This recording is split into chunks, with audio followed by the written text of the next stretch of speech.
Silicon Valley, technology, art, green, and sustainability.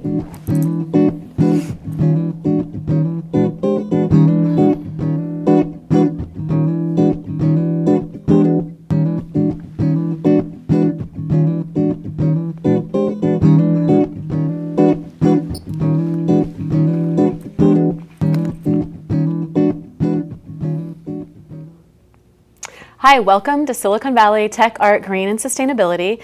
Today I'll be talking to a local chef and restaurateur that started a restaurant a few years back and has been leading the way in sustainability and food. There's a new sustainability and food trend with cafes and different restaurants, and you guys have certainly been, you and your brother have been leading the way. So welcome, Jay, and thank you for being here. Thanks, Heather. It's good to be here. So tell us a little bit about yourself and your background, and if you want to share about your brother as well, too. Sure. So my name is Jay, and I was born and raised in Morocco in 1982, and has come to the States about 9 years ago now. And after going to school and experimenting the corporate life, if you will, decided to team up with my brother and share our culture, in fact, to hospitality and food. And that's where the idea of Morocco's restaurants come together. So what did you go to school for then? You went for engineering or? No, actually I was studying entrepreneurship, and my brother focused in finance. Both went to Fresno State University. So entrepreneurship and finance, that makes a lot of sense with then starting a business. That's right. And in the process, I specialized in hospitality management through internships and different jobs, which ultimately led us to start a restaurant. Well, I am a big fan of your restaurant, as you know. I'm always, when people are coming in from out of town, friends, we always come in. So how long has it been then since you started this restaurant? So we just did our 3rd year anniversary March 1st. So okay. It's been 3 years last week, yes. Wow, okay. Seems like it's been longer because I just love the food and love going there. It seems like it was yesterday also. So, and your brother was an entrepreneur, business background? He was doing the finance part. Finance, okay. And both of you are very entrepreneurial. I think we met at City Hall at one of the, used to be called Muy Bueno events, but it's called something else now. And you were doing some sampling there. So you're kind of all about around town. Tell us about your connection with food and sustainability. So sustainability, I think, starts as a mission statement for us when we began the business. First, we want to sustain our business, right? And so ultimately, we came to realize that in today's society, if you want to sustain a business, you have to be able to be sustainable and environment friendly, which generates better attraction, I would say, in the market base. So for us, sustainability is kind of a combined, all-in-one package.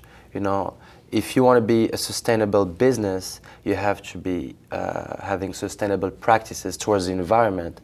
And so that is why we source a lot of our produce and fruits, vegetables locally, work with local farmers. For example, one of my almond providers is out of Central California. Okay. Has her own farm, makes the deliveries every once in a while. And we, of course, have all our recycling programs and so on. Well, it's interesting you should say, where was it again? Central California? Yeah. The almond farming.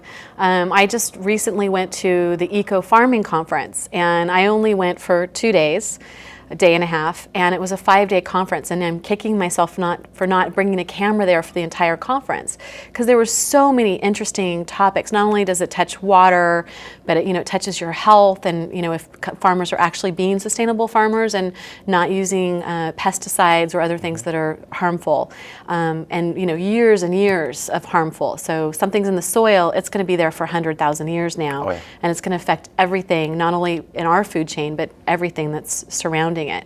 So it's great to hear that you're buying locally. And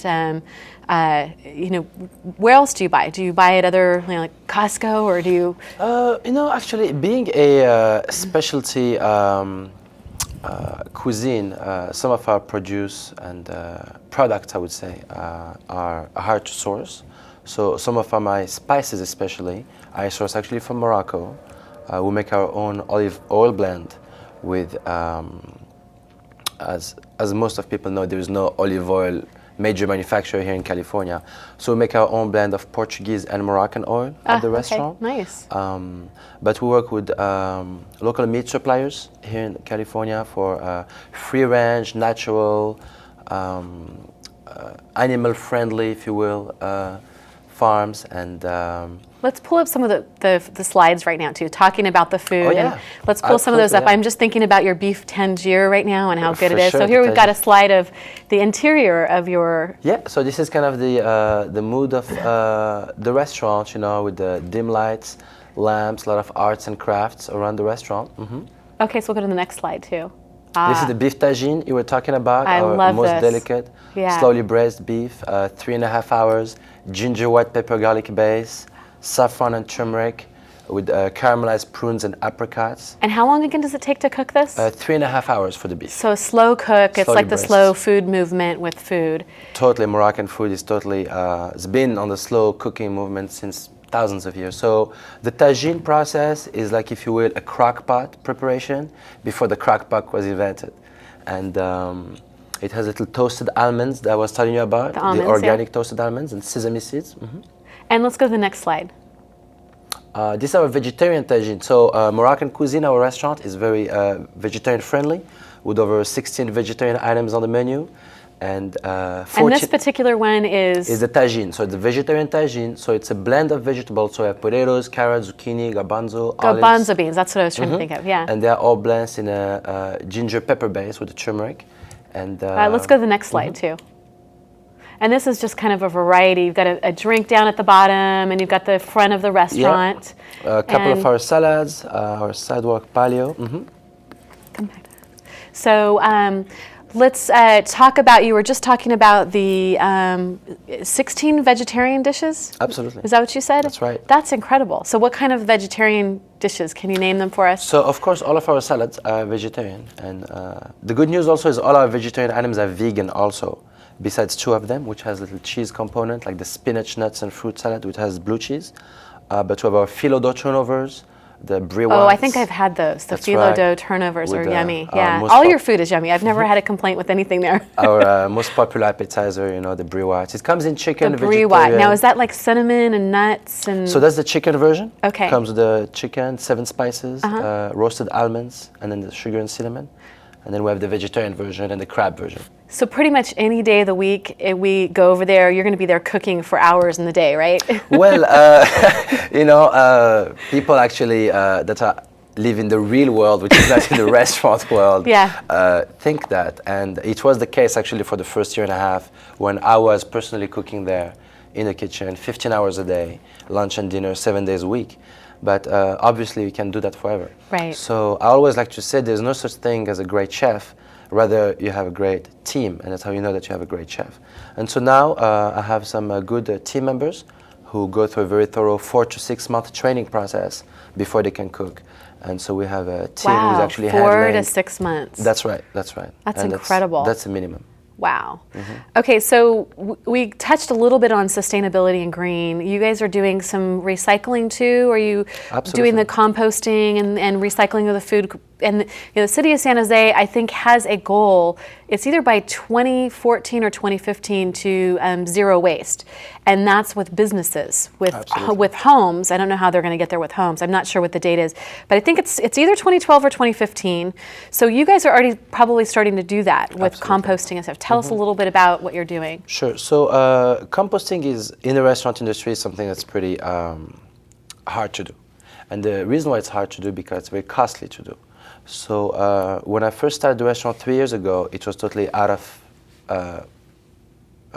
option. It was not an option to be able to compost. Now I just heard about some new programs that are available, so that's our next step. However, we still recycle through the Santa Clara core program. So we recycle all our cardboard, all our glassware. Great. We use, of course, all green chemicals at the restaurant. And all our catering is zero waste catering. So whenever I do events, like we do events for multiple corporations in the Bay Area, or even private events, we always encourage our clients to use, compostable, recycled and recyclable materials. So actually that was my next question was, you're always so busy. You go in and you're always busy, the food's so good, but on top of that you do catering. So would you like to talk a little bit about the catering part of it and, tell us, what your limits are, where do you cater and that kind of stuff too? So